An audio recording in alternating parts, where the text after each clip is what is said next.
আজি আমাৰ চহৰ নগৰসমূহত যিসমূহ ব্যৱসায়ী প্ৰতিষ্ঠান আছে, এই প্ৰতিষ্ঠানসমূহ যদি আমি চাওঁ তেতিয়াহ'লে প্ৰতিষ্ঠানসমূহত ব্যৱহাৰ কৰা নাম ফলকসমূহ বহিৰাগতৰ ভাষাত আছে।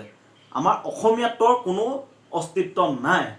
গতিকে আমি স্পষ্টভাৱে ক'ব খোজোঁ, যিসমূহ চহৰ নগৰত ব্যৱসায়ী প্ৰতিষ্ঠান আছে সকলোৱে অসমীয়া ভাষাটো ব্যৱহাৰ কৰিব লাগিব।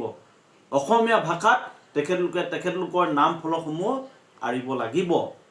যদি এই কাৰ্য তেখেতলোকে অতি শীঘ্ৰে সম্পন্ন নকৰে তেতিয়াহ'লে অসমীয়া জাতি জাগ্ৰত হ'ব হ'ল। কাৰণ তেখেতলোকে অসমত আহি অন্ন বস্ত্ৰ বাসস্থান গ্ৰহণ কৰিব, অসমৰ বায়ু পানী গ্ৰহণ কৰিব আৰু অসমীয়াত্বক তেখেতলোকে নস্যাৎ কৰিব, এই কথা আমি কোনো কাৰণতে মানি ল'ব নোৱাৰোঁ।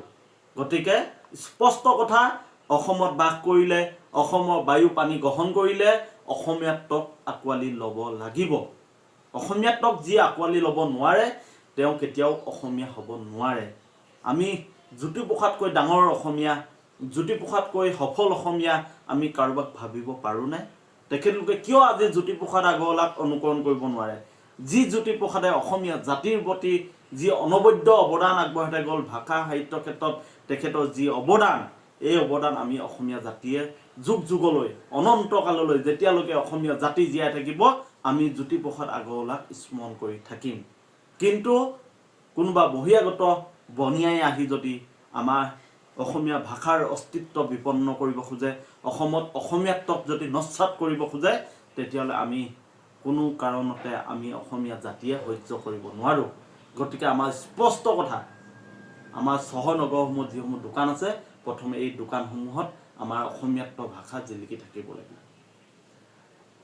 এইখন অসমত অসম নামৰ আইজনী বুকুত অসমীয়া ভাষাটো যদি অস্তিত্ব নাথাকে তেতিয়াহ'লে আমি অসমীয়া জাতিটোৰ অস্তিত্ব বিপন্ন হ'ম। গতিকে সকলোকে আহ্বান জনাইছোঁ, অনুৰোধ জনাইছোঁ, সকলোৱে আমাৰ যিসমূহ চহৰ নগৰত যিসমূহ ব্যৱসায়ী প্ৰতিষ্ঠান আছে সকলোৱে আমাৰ অসমীয়া ভাষাটো ব্যৱহাৰ কৰক। আমাৰ অসমীয়াত্বক আপোনালোকে জীয়াই ৰাখক। যিহেতু আপোনালোকে অসমত আছে, গতিকে অসমীয়া জাতিটোক আপোনালোকে জ্যোতিপ্ৰসাদৰ দৰে নিজস্ব কৰি তোলক, আপোনত্ব কৰি তোলক আৰু সকলোকে অসমীয়া হ'বলৈ আপোনালোকে শিকাওক। অসমত থাকিলে অসমীয়াত্বক আঁকোৱালি ল'বই লাগিব। গতিকে সকলোকে অনুৰোধ, আপোনালোকে অসমীয়াত্বক আঁকোৱালি লওক আৰু আপোনালোকৰ যিসমূহ ব্যৱসায়িক প্ৰতিষ্ঠান আছে সকলোতে আপোনালোকে অসমীয়া ভাষাটো প্ৰথম ব্যৱহাৰ কৰক। আপোনালোকে চাব এইখন অসমত আমি সকলোৱে মিলি এখন সোণৰ অসম গঢ়িম, সকলোৱে একতাৰ দোলেৰে থাকিম।